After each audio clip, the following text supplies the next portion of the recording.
Donc, il faut qu'on prenne en compte ces trois entités. Goûter, voilà. La personne qui... Je vais vous regarder l'écran pour le dire. Vas-y. Toi qui es à checker, puis tu te laisses goûter, voir. Écoutez-moi. Et là, concernant toujours la sexualité, c'est un stress qui vient dans chacune des relations. Quand, par exemple, une femme est restée longtemps sans avoir de rapport sexuel, mais le jour où tu tombes sur un homme, mais vous ne vous connaissez pas. L'homme qui vient de te goûter, là, c'est pas possible que ce jour-là, vous arriviez tous au 7e ciel. C'est pas possible.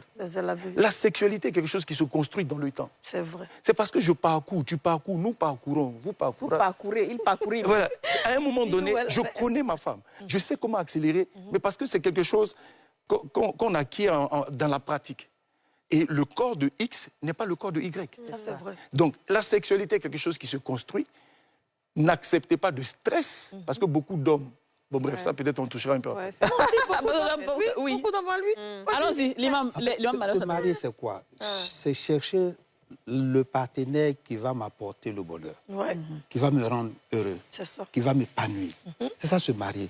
C'est pourquoi il y a deux éléments qui interviennent avant le mariage. Le premier élément, c'est moi-même. J'ai mes critères et je vais à la rencontre d'une personne. Le deuxième élément, c'est Dieu.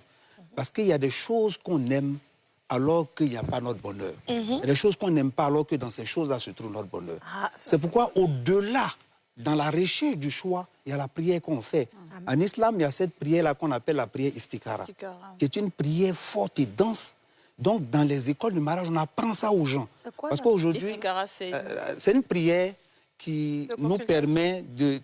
On appelle ça la prière de consultation.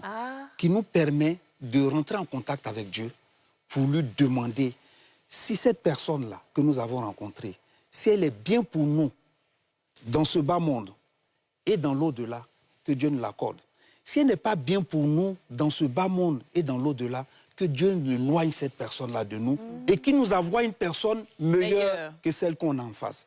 À partir du moment où tu es dans ce processus-là, où tu es convaincu qu'au-delà de ce que toi tu veux, Dieu sait ce qui est bon pour toi, alors en ce moment-là, tu ne stresses pas. Parce qu'il y a beaucoup de femmes qui tombent dans cette erreur-là parce qu'elles sont dans le stress.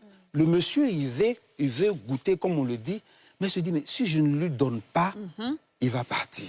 Oui. Et elles sont dans ce stress, elles ont peur.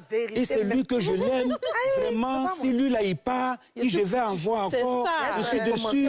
Mais Seigneur, certains viennent te voir pour te dire, bon, je vais faire ma prière, est-ce que je vais dire à Dieu, s'il n'est pas bon pour moi, il faut transformer, faire en sorte qu'il soit bon pour moi.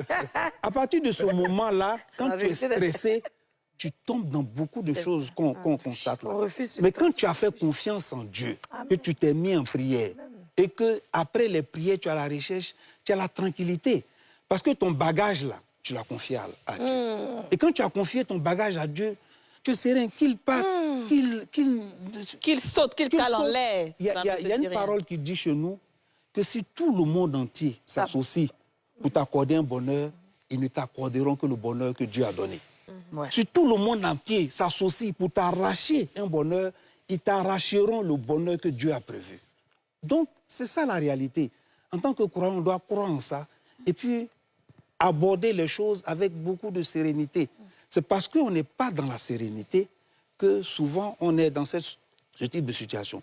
Mais aussi, même quand on n'a pas l'argent et qu'on ne veut pas tomber dans la fornication, il y a le jeûne qu'on nous recommande de faire.